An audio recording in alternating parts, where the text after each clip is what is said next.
is as well a big medium for skepticism.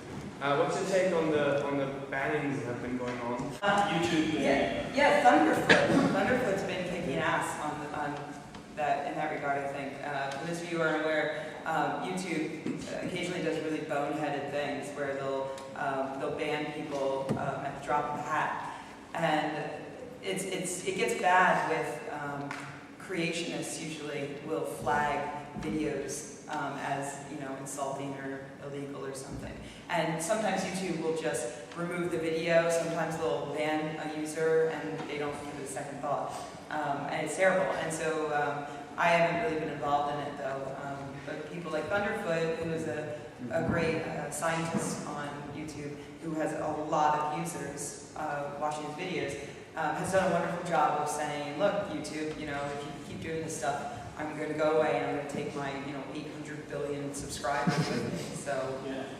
CDK007, somebody you might have heard of, does a lot of the evolutionary biology and creationist debunking videos. It's an outlet site to be a guest blogger on my site.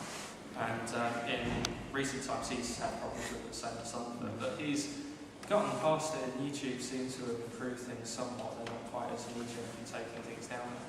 He made a point which is really good, that ultimately by engaging in those sorts of tactics, the creationists are just demonstrating that they've utterly failed to mount any sort of credible argument of their own. If they have to resort to false flagging videos, then that's really quite pathetic, and highlighting it just makes their argument for us. You also have to make sure that any materials you are using are safe to use, because that's a very easy way to get someone's stuff off YouTube, where you say, hey, that song is copyrighted, don't use it. There's so many resources that can provide images, music, video for free. That's totally copyright free.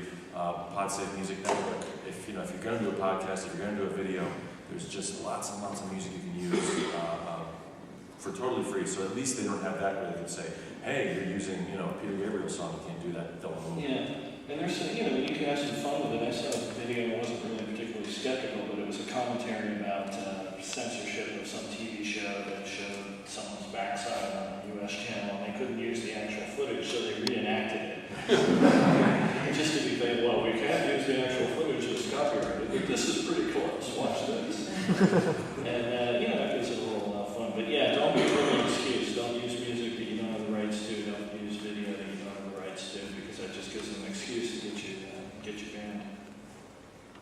I'm a big believer in sites like YouTube.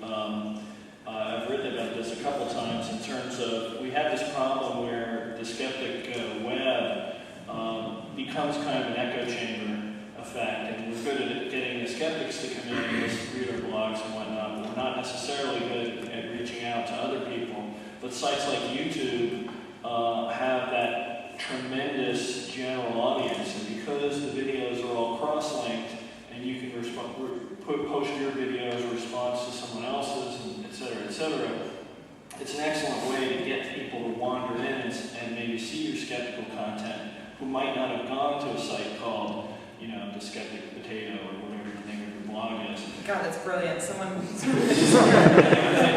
just picture a little potato that's going, yeah, I don't think so.